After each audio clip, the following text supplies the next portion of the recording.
Olá, tudo bem? Eu sou o Joquil e esta é a história por trás da música que trará para você hoje a história do The Cranberries. Que isso, Joquil? The Cranberries? Isso é uma fruta? Na realidade é uma fruta, mas é também uma banda de rock irlandesa lá do norte. Uma banda que foi criada em 1989, então eu convido você para vir comigo nessa viagem, para a gente entrar na história do The Cranberries. Vem comigo nessa viagem? Ah, isso aí. Bom, então, como eu estava falando, em 1989, os irmãos Noel Hogan era um guitarrista, nascido em dezembro de 71, e o outro irmão, Mick Hogan, que era baixista, nascido em abril de 73, convidaram então o Fergal Lauer, baterista, nascido em março de 71. Fergal Lauer, esse era o nome do cara. Digitar o óculos aqui, era o nome do camarada, né? Aí precisava de um vocal, de uma vocalista.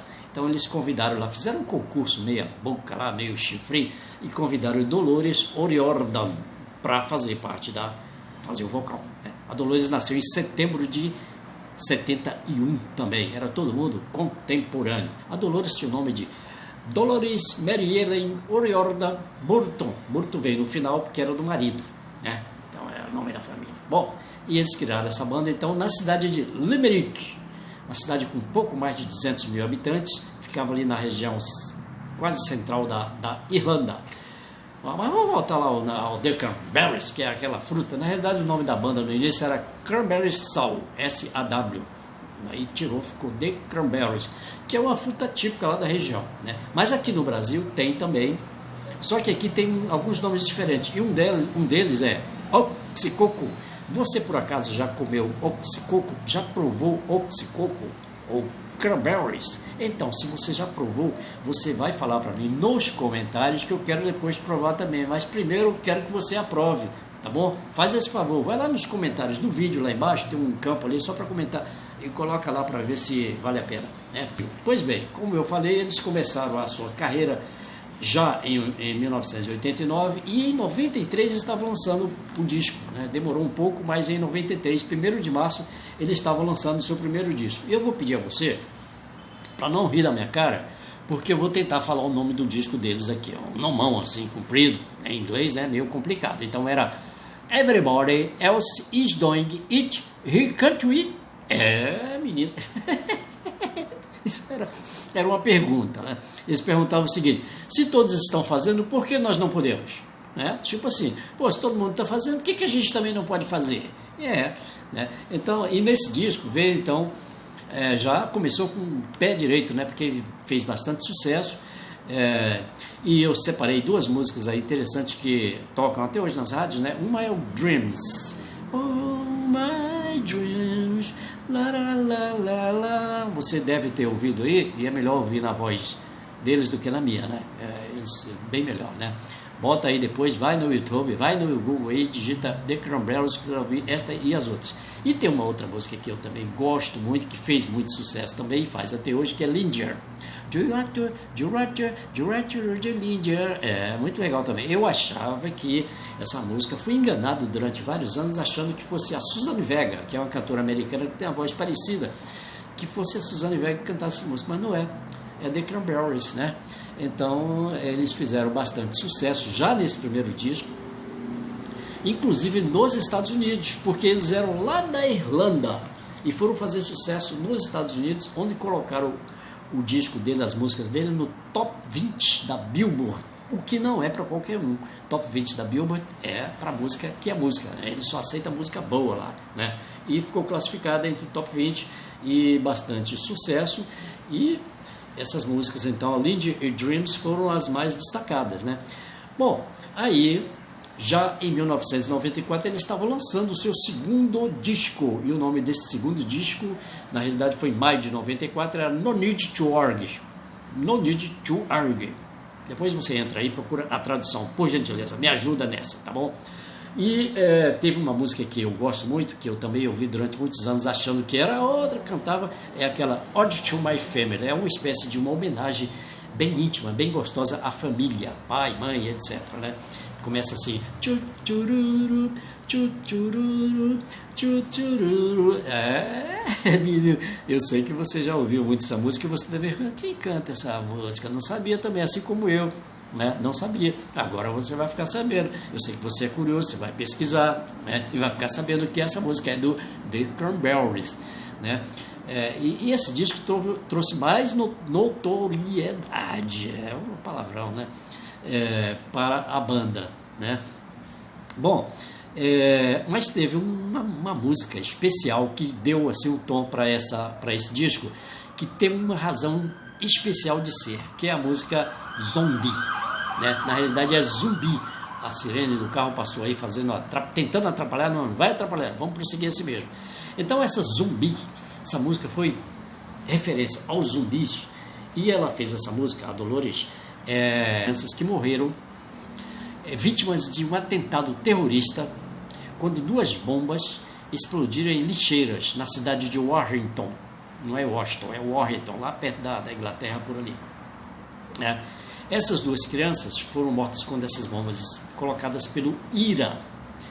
O IRA é o Exército Republicano Irlandês, que a gente vai falar um pouco mais sobre ele já, né? Essas 2 crianças, uma de 12 anos, chamado Tim Parry, e a outra tinha apenas 6 aninhos de idade, chamado Jonathan Ball.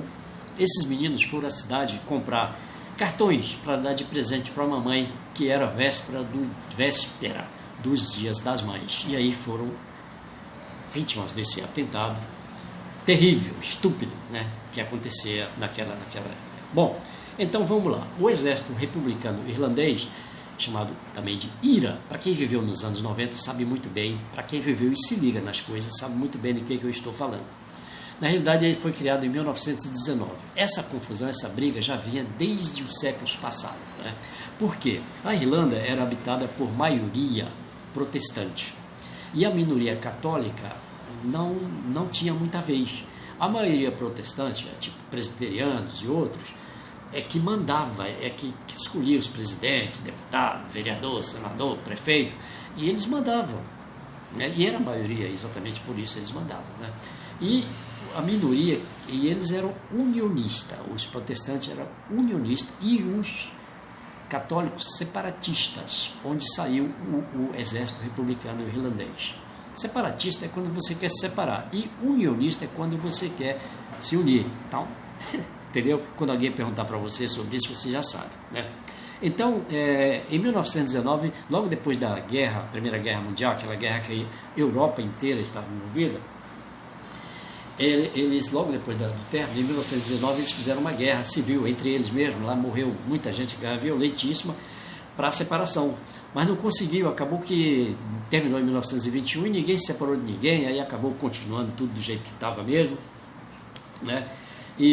Só que em 1960, anos depois, passou a Segunda Guerra, passou tudo, eles começaram então a se armar e começaram a cometer atentados terroristas. Tanto que em 1972 teve um atentado chamado Domingo Sangrento, que foi um atentado na cidade de Derry, perto ali de Belfast, onde 22 bombas foram colocadas lá e estava um movimento, o exército que estava lá para reprimir, entrou e houve tiroteios. No final das contas morreram 13 pessoas de imediato, mais de 100 e tantas ficaram feridas e morreram mais gente depois dessa confusão toda, né?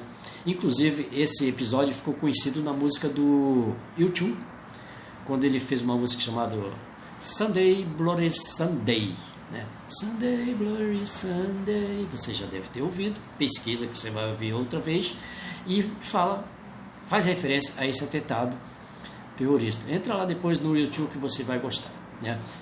E outras músicas inclusive. Então, esse foi um dos atentados que mais ficou conhecido, só que tiveram outros atentados que tiveram mais gente ainda morta nos anos 80 e tal, e nos anos 90 foi 93, mais precisamente, foi quando essa criança morreu, essas 2 crianças morreram, né, vítima desse atentado, e aí a Dolores fez a música assim, fazendo referência a esses atentados. Inclusive o videoclipe dessa música é um dos mais executados na história da música. São muitos muitos vídeos, né, visualizações, e tem ali cenas da Dolores vestida assim, né, com crianças, cenas de guerra, soldados mortos, crianças brincando de guerra na rua, aquela coisa toda, mas vale a pena você clicar, né, em Zumbi The Cranberries, Zumbi, e verificar lá. Eu sei que você é curioso, né, eu sei que você é inteligente, gosta de ficar bem informado. Então é isso, né? Essa situação era exatamente essa questão dos protestantes e católicos, ou católicos e protestantes. Quem viveu nessa época dos anos 60, 90 sabe muito bem da estupidez que era isso aí e sobre isso que eu estou falando. Bom, aí, terminada essa situação, vamos voltar para a nossa vaca fria aqui, para o nosso negócio, né? Que aí entra, então, o terceiro disco deles, que na realidade foi lançado em abril de 1996. Mas eu vou parar por aqui. O nome desse disco era The Faithful Departed. Só que eu vou parar por aqui, porque eu não quero cansar muito a beleza de vocês, nem a minha também. Deixa eu ajeitar aqui. E a gente volta a falar sobre continuar essa história no próximo vídeo, né? Inclusive um final assim meio melancólico pra gente, tal, para quem é fã. E se você está gostando do vídeo, você vai curtir e dar um like, assim, ó, tem um like aí, negócio, você aperta aí, clica aí, que dá um like, se inscrever no nosso canal, que eu vou ficar muito grato a você, tá? E a gente volta então na próxima semana, tá legal, gente?